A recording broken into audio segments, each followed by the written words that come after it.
Like, don't upgrade until you know your bike inside and out. Do not upgrade until you know your bike inside and out.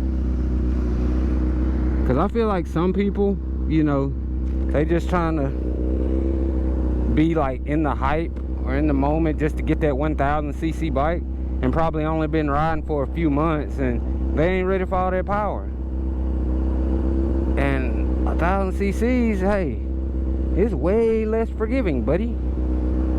So you twist the throttle the wrong way, your ass going flying off the back of it. I'm just saying, that's what's gonna happen. Ain't no needing sugarcoating it for nobody. If you twist that throttle too hard and not know what you're doing, your ass going flying off the back.